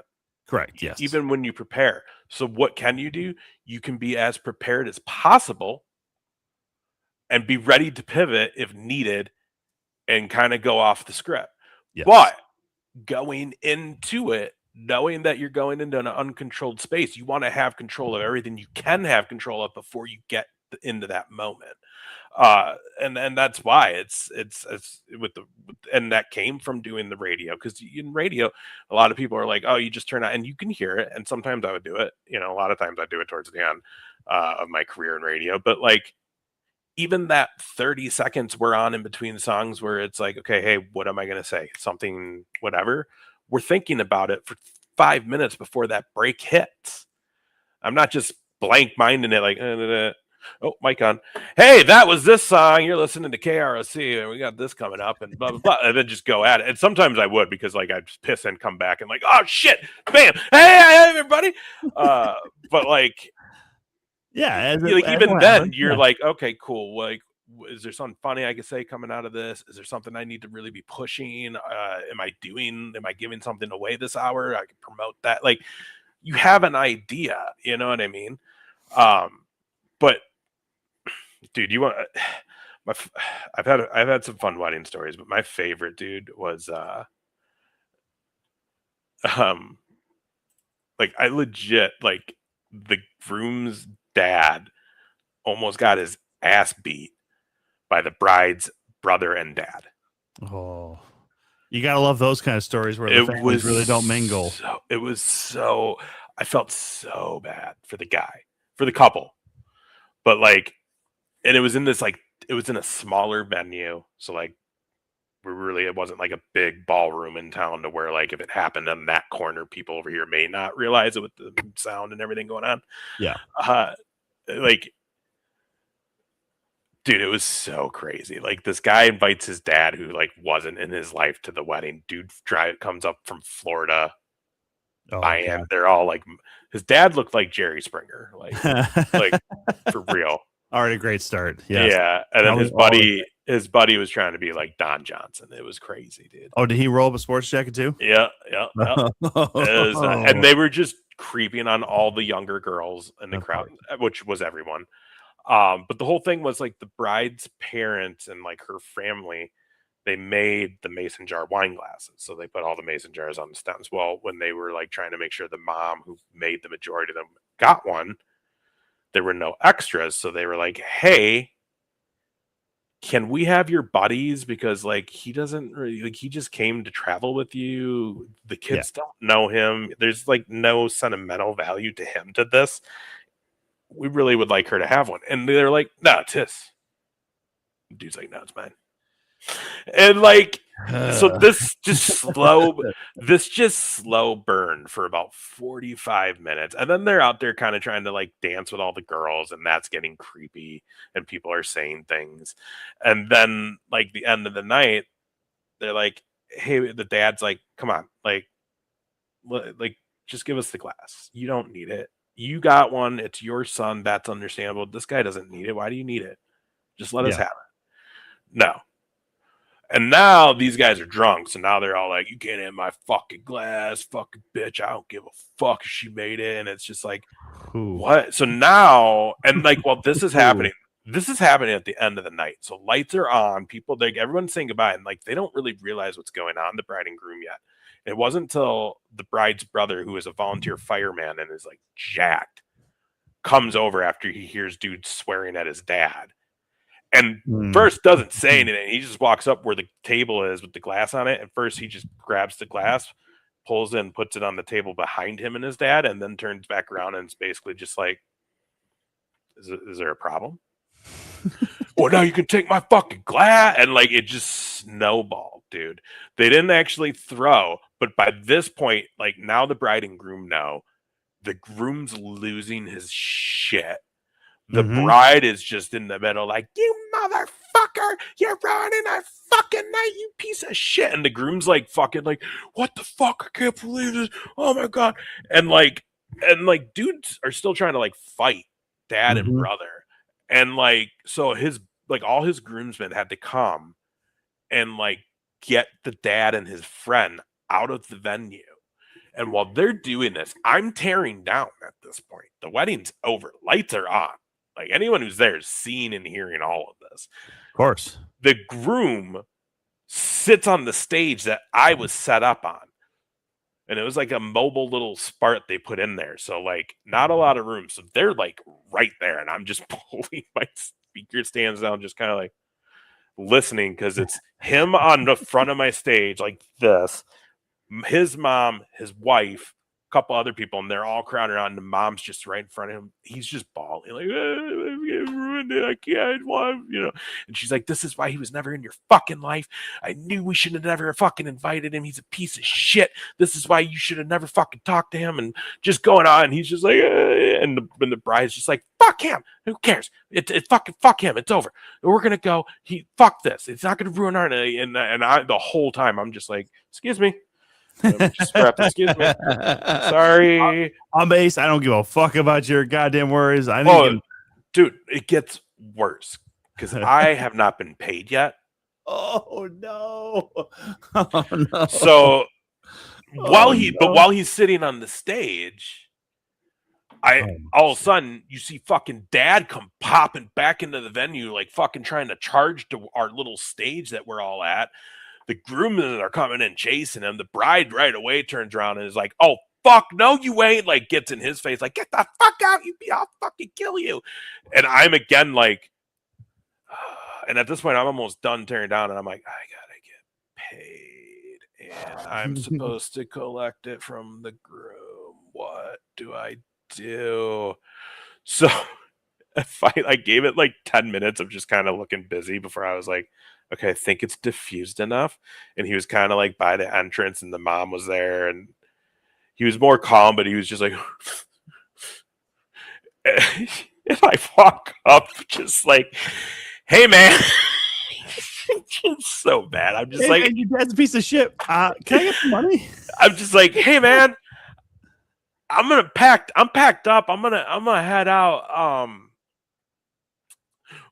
Yeah, oh, I'm sorry, man. I gotta pay you. And I'm just like, yeah, dude, take your time. Take your time at this point. And he's Oh, like, yeah. he's doing whatever he finds, and he gives me the check, and I'm just like, hey, thank you for having me. It was a pleasure. I was like, I don't know. I was just kind of like, hey, man, fuck that noise. Like, you'll be fine, dude. You guys had a beautiful day and night. Yeah. You know, to remember that. Just remember that your dad is a fucking idiot. Never invite him to anything again. Right? And I'm like, just remember Laugh that. off in like a week. Like, Right? your bride side, be like, listen, I know my dad almost fucked us over on our wedding night with the reception, but just remember, y'all are better than him. Like, that's what I always said. Like, you're all better than him. He didn't deserve you. It's the most awkward pay I've ever had to collect in my life, because I just felt so bad. Like, I just wanted to leave. I didn't want to bother the poor guy, and he was just.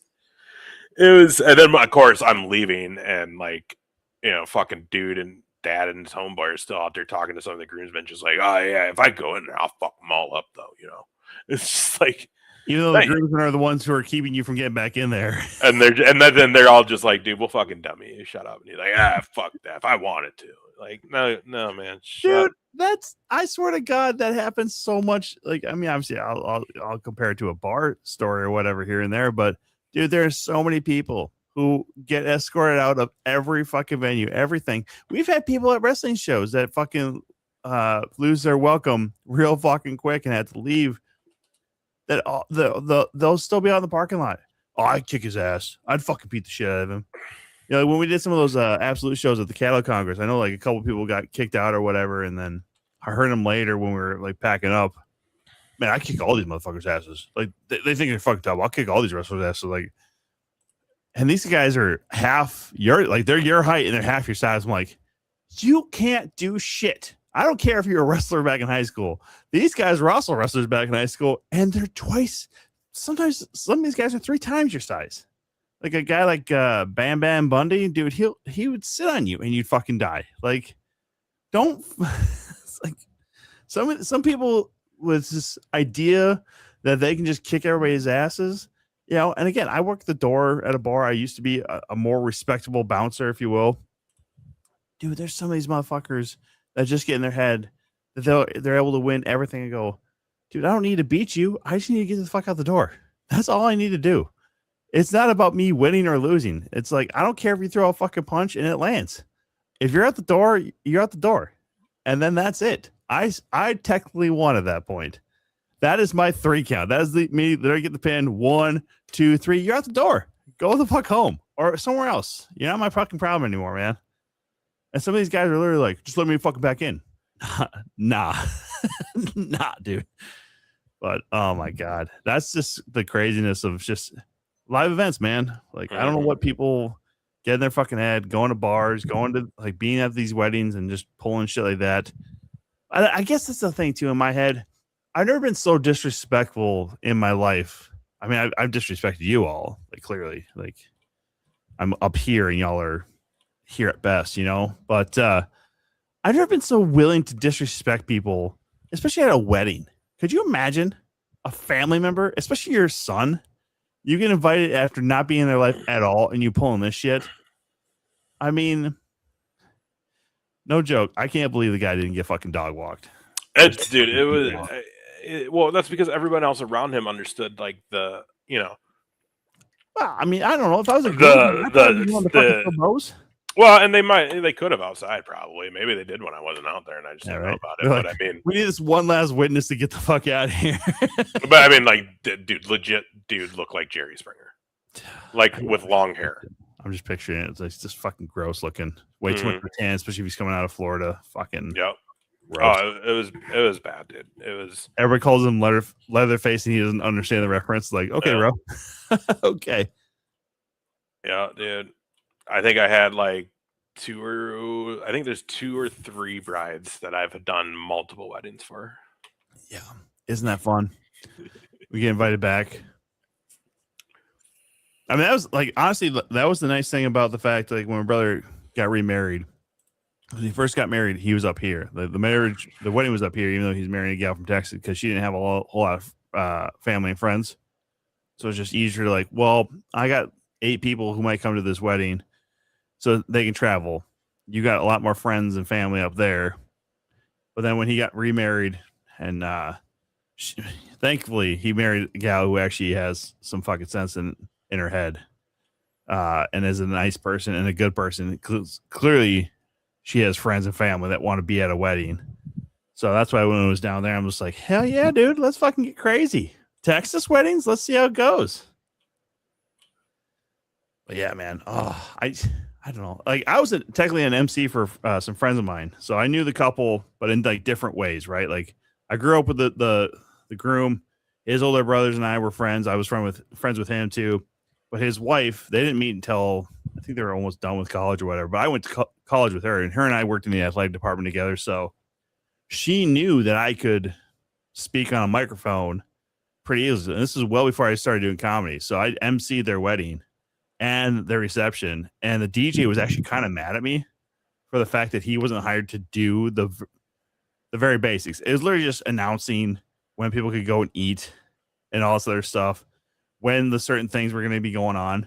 So I just had to keep him on a schedule. And the guy was just like, what, they don't trust me to do this? I go, dude, I'm not getting paid for this. Like, do you just not want to get paid to talk on a microphone? Because you could get not paid to talk on a microphone. I'm doing this as a favor to friends of mine. Like, this is what I'm doing. Like, I appreciate them allowing me to speak on a microphone, make some people laugh here and there. But like I said, it was well before I did comedy or for sure did wrestling or anything like that. So, but man, what an avenue. Wedding DJing. It was fun, man.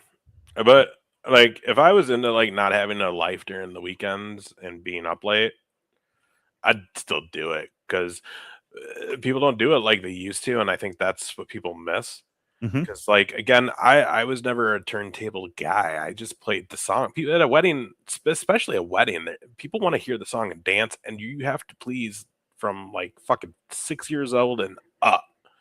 Like up. So like, yeah, you're talking 60 to 80. Like, you can't. Everything. Yeah, I can't play a minute and a half of Sweet Caroline and cut it to the next fucking drop. Like, at a wedding, they're gonna be like, "Oh, we were having fun. Let it play." Bop, I want the bop bop ba. Like, what are you doing? Right, and it's, and then also fucking trying to remix the chicken dance. Bada bada bada bop. Right. The thing is, someone's probably done it. That's what sucks. It's so dumb. I mean, I appreciate it, but you're right. Like, if you're gonna mix and try and do some stuff for a wedding, like, you gotta be able to drop that real subtly in there, and definitely don't have it be a fan like favorite. Like Sweet Caroline, don't fuck with it. You just can't. Not at a wedding. Yeah, I think that's here. Hey, Dan. Yeah, the weddings are just too good of a time of, like, again, it's such a different array of people that. And it's not like the club where you're there just there. People are talking, people are eating, people are getting a drink, come back. So, like, again, you just play the full songs. Like, you can mix them in together. I'm not even that. I just fucking make sure I don't have like any dead sound. I just always play it right after. Yeah, dude, that's just it. Like, dude, I always knew, hey, okay, if dance technically starts at 7:30 or 8, I always knew in the first 30 minutes I got to drop a polka. Got to drop a polka, especially in Minnesota. You got to drop a polka. Something. As long as I can get out there and just all of a sudden like hear something with a weird horn and the accordion, I'm all about it. I don't know why, but I'm all about it as an upper Midwesterner. You're right. Like, you just got to drop something polka. But it is very funny. Like, all the times I've been at a wedding, and I'm just thinking to myself, like, God, it's not that hard, but also like, there's a lot of guys and a lot of people in the business that just want to make it harder on themselves. And it's always been that way. Doesn't matter. Again, live entertainment being what it is, beer barrel. Oh my God, yeah. Don't play that early. Maybe in the wedding reception, but yeah, beer barrel is always a fucking popular one. I've seen it like I've been to a couple of Wisconsin weddings, and that seems to get played all the fucking time. Yeah, that was typically the one I would throw out there because it's the one that everybody knows. I mean, I always think of like Chicken Dance. I don't count that as polka. I count that as a wedding DJ. I never counted that as a polka. I counted that as a fucking kid song. Part of the kid songs, or like a line dance song. You know, no, that was strictly kid song. Like I play that, like that'd be like first 30 minutes too, and it's because you know all the little kids are gonna come out and play that shit at 10 o'clock. Everyone's gonna look at you and be like, "Man, there's your fucking chicken, bro. What the fuck?" I want to hear the electric slide. Dude, it's sad as like I would play it, dude. I'd still try to work that into my routine when I was doing weddings towards the end there. Mm-hmm. But it was rough, dude. It was rough. It was definitely seeing the change of that was officially like really, really old. And now it was shit like the fucking cha-cha that's like, oh, play that classic. And it's like, nah, man, the electric slide will never get old. I hope not. I loved the electric slide because it was the one time you just go out there, you didn't have any pressure to dance with somebody or whatever. Like you just go out there and have some fucking fun. Just do it that way. But I guess it's gotten away from me. I guess it's been a while. Yeah, man. Plus, like that's the thing. Since we're older now that I go to weddings, I'm always the single old dude, which is not the thing to fucking be. Right. I know. I haven't had to go to a wedding in a long time. All my friends are fucking wiped up for the most part. Yeah. And most of my family is too, actually, like the kids in my family that I would go to. I have a coworker wedding in October that I'm going to, but I'm going to be with like other coworkers. So yeah, that's not so bad though. Yeah, at least if you have some friends. But again, like the last one I went to, she was a former coworker friend of mine. We still have some happy hours here and there, but if it wasn't for the other group of friends, but all of them are married. So, or the one that isn't, she's also 28. So it'd be real weird. Like, hey, you want to dance? It's only just because we're friends. I swear to God, it's only because we're friends. Don't make this fucking weird. I'm trying not to make this weird. Don't make it fucking weird. Mm-hmm. Everything make it fucking weird. Well, what do you say? Should we get the fuck out of here? Yeah, man. I want to go eat some. I gotta, to be honest, because I gotta work both jobs tomorrow, and then I'm leaving right after work on Thursday, straight to the Airbnb to meet up with Bayless, and then we're heading over. Are you gonna be there Thursday? Yeah, the VFW show. Yeah, I'll be there. Okay, cool. So I'll text you, everybody, here, you guys, just so you guys know me and Tom's plan on Thursday. Everybody, listen close. I'll text you once I get to the Airbnb and meet up with Bayless, because that's basically we're gonna go there, drop bags, and then head over. Because I'm going to get out of work between 4:30 and 5, pick up Devin straight from work and head up. And then, again, we're in, like, Robbinsdale. We're, like, 10 minutes, I think, from downtown or some shit. Yeah, pretty close. So, get up there, get Bayless in the car, and then I'll text you and we'll head over. Radio. But I got to go pack, because I'm not going to have time to pack. So, I got to go fucking pack the bag tonight. Sweet. It's gonna be so much standing and walking, dude. It's always a lot of standing and walking. Have fun. We are doing comedy shows Thursday and Friday and Megadeth Saturday. What comedy shows you doing Thursday and Friday, Dan? Let us know real quick, right now. Otherwise, we're gonna just do the intro or the exit, the outro, and get the fuck out of here. Come on, Dan. Come on. 10 seconds. 10, 9, 8. Fuck it. End stream. We'll see y'all next week for the final. Oh wait, hang on. Because I didn't know till Dan was on here till just a little bit ago. Titus and Josh Blue. Good. Awesome. Good shows. First of all, actually, yeah. Hang on. We're gonna end this, but we'll end it properly, I guess, to promote next week. Mm-hmm. Let me get the picture. Hang on. You loaded the graphic? Oh, might as well, right? Yeah. Why not? I think we're gonna have to take one of these out though. Oh, we got too many graphics again. It's part of the problem. We always had just too many media assets. Well, and actually, dude, we should probably do a proper goodbye and actually promote where they could find us all weekend. So let's do that first.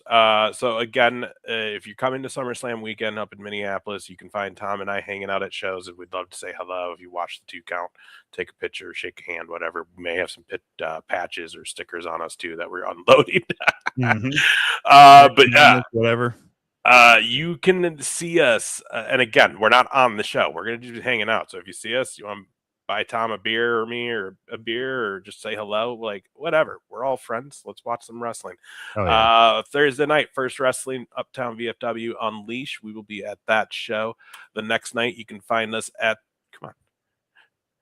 the Friday Night Nitro at First Wrestling at the Mall of America. And then we're going to leave this show. My guess is probably during the main, I know, but we're going to leave because we want to get here nice. Actually, let's put the actual poster here nice and early, or as early as can, because this is the one show out of all the weekend shows that we're going to that I've seen that the tickets are almost gone. So hardcore wrestling, no rules, anything goes. Again, First Wrestling, GCW, Destination Pro, Higher Ground, Madhouse Wrestling, Time Bomb Pro, a collaboration of all of them. It's going to be a great night. We're all going to have a good time at this show. We got a lot of friends. We have a lot of friends that are going to be in the crowd with us hanging out. Everyone's coming to that one. So it's everybody. It's going to be great. The very next night, next day, Saturday, First Avenue, you're coming, right? GCW. I got my tickets. Everything in First Avenue I now got, so we're doing all of it. Let's go. We're going to go watch some GCW, which I'm excited for. I haven't seen GCW live in a few years. Went once in Chicago. It was awesome. Can't wait. I will then be at night one, SummerSlam. I'll be in the lower level. If you see me walking around, say what's up to Ace. Afterwards, First Avenue remix. I haven't been to a remix since they rebranded it from WrestlePalooza, so this will be exciting. I'm going to be extremely exhausted by the time I get to this show, so if you see me and I'm a zombie, buy me an energy drink. Buy all the energy drinks. But yeah, dude, I'm excited. Buy a Red Bull stat and as an IV. Let's go. I didn't even think about it, but yeah, because I didn't go to the last couple years of WrestlePaloozas because it just didn't work out, and I haven't been since they rebranded, so that'll be fun. And then the next day, Sunday, 1 p.m. bell time, again, First Avenue, GCW versus First Wrestling. That's gonna be a fun show too. Our First Wrestling friends up there taking on that big bad mean GCW. But it's gonna be a lot of fun. And then, yeah, we're going to come back. We're going to do a little recap. Again, trying to segment this show with the guests that we're going to have on. It's been kind of hard. But we are going to give you a little recap, probably have some pictures or something from the weekend that Tom and I will show and talk about. I'm sure there'll be some fun stories because we're going to be with a lot of friends throughout the weekend. But then Tuesday, August 4th, saying goodbye. The 2 Count be our final show. We think Whitney's coming. That's not it for sure, though, everybody. I think she has put it on her calendar, so I think she has told us that she plans on skipping her normal workouts, which is great for her. I know we all could afford to work out more.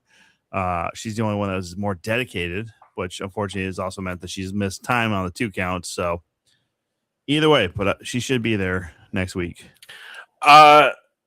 We have a couple. So we have a few guests. Should we actually say who the guests are, or are we leaving any surprises? No, let's give most of them. Let's leave a couple surprises, but let's give most of them, especially the ones that we know for sure have meant a lot to us here on the show. So obviously we can't do a final episode unless we bring on the Golden God Bryce Jordan and we talk about the insanity of the JR Golden God feud that started on this show, started from an IPW show that carried on to this podcast that eventually led to some actual matches with this story at Madhouse. Madhouse, yeah, they were part of that. They gave us the payoff. And Bryce being such a great guy going along with this foolishness and being so into it when we did these videos. I'm sure we're going to replay some of this next week. We definitely have him coming on. Fucking goddamn soothsayer over here, Dan. Mr. Tim Nella is also coming on the show. We will say that. He is basically another part of this show. And we couldn't do a final episode without having our dear friend Tim Nella, who honestly, if it wasn't for this show, I don't want to say this show, but if it wasn't for bringing him on this show, letting him talk about his wrestling fandom, but then bridging that gap, which is so crazy because Tom, all this started in Hall of Fame weekend in Waterloo. That's where all these friendships were formed in that town at that event. and has given, I would have never known Malice. I would have never known Vandy if it wasn't for that weekend. So I'm very much involved in what I'm involved in because of that weekend, which is so crazy to think. But the long story short is all that led to Tim Nella getting to live out his boyhood dreams because of us being able to bridge that gap for him and getting him involved. So we could not do a last show without Tim Nella. We also are going to have one of our dear friends, Daddy Decent, who's a long time friend, been on a few episodes, always good for some drinking stories and wild wrestling show stories. So we're gonna sign off the show with him and do a little cheers and talk out. And also, Dan, you've been with us since day one before Tom. We want you to come on to help close the show out next week. So for like 5 seconds, Dan. That's all you get next week. It's like 5 seconds. So Dan, you and Stacy, you guys have that computer or whatever ready with a camera or a phone, because we're gonna bring you guys on to have a cheers with us for that final few moments of the show as we exit off there. So Dan, and then yes, we do have a couple other surprise guests that are awfully special to us, and we're very excited that they've confirmed that they're going to come on next week. So, and also, we're going to probably have some videos. We're going to throw it out. There's a lot of people, obviously, our APW promoters, Shank, Prentice, our Madhouse promoters, Malice, Luke, are very huge parts to me and Tom, especially. Mm-hmm. It's just time-wise, I just can't make it all work. But I'm going to hopefully get them to give us some words. It's going to probably both be bullshit from both sides saying that we can go fuck ourselves, but rightfully so. Or that they made us instead of us making them. No big deal. Wouldn't have it any other way. But yeah, you'll have that. You'll have some of that stuff. So we're going to do our best to give you one hell of a final show, guys. Absolutely. Looking forward to next week. Obviously this weekend is a big deal as well. A lot of stuff going on, and honestly, we wouldn't have it any other way. Next week is going to be a lot of fun. Tears will be shed. I ain't gonna lie. I already know that I'm gonna be throwing a couple. I may turn off my camera a few times just so people don't have to fucking see me. I'm just an emotional guy like that. So you gonna fucking diddle your vagina later too? Yeah, shut the fuck up. I'll do whatever I want. It's my house. Put a pinky up the butthole there. I bet you'll like it. But we'll have JR for sure next week. Whitney has planned on being here, but we'll try and verify that as well. 7 p.m. next week, everybody, right here where you've watched us for long enough, Twitch, YouTube, and X as well. Man, that's the end of this show. One down, one more to go. I guess we'll see y'all next week, right? Bye-bye.